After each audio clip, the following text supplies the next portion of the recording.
Dilma Rousseff confirme sa réputation de dame de fer, dopée par les derniers sondages qui lui prédisent une avance confortable et portée par la puissante machine électorale du Parti des travailleurs. La présidente brésilienne sortante mène une campagne musclée en vue de sa réélection à la présidentielle de dimanche.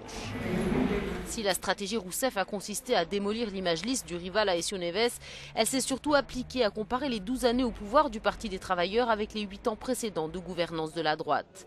Un message qui ne souffre aucune contestation dans les favelas. Les programmes sociaux de la gauche bénéficient en effet à plus de 50 millions de démunis des régions les plus pauvres du nord-est du pays. Je vis avec moins de 50 € par mois. Demain, je vais aller chercher de l'argent, acheter ce dont j'ai besoin pour mon fils. Et voilà, il n'y aura plus rien.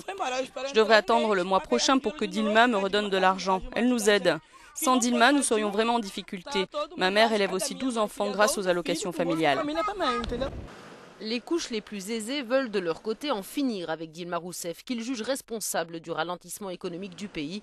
Le Brésil est entré en récession au premier semestre.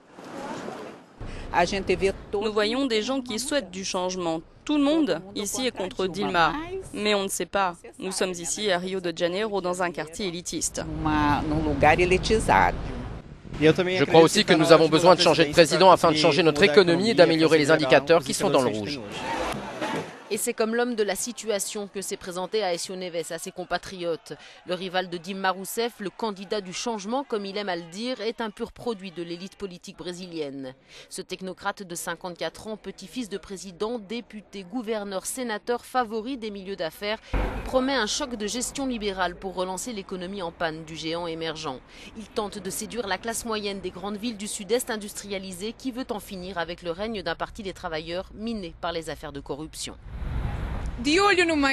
En cette dernière semaine de campagne électorale, au centre de la plus grande circonscription électorale du pays, Dilma Rousseff et Aécio Neves ont intensifié leur campagne dans la rue. Chacun joue le tout pour le tout dans cette campagne considérée comme la plus dure de l'histoire du Brésil. Rita Ferreira, Euronews, São Paulo, Brasil.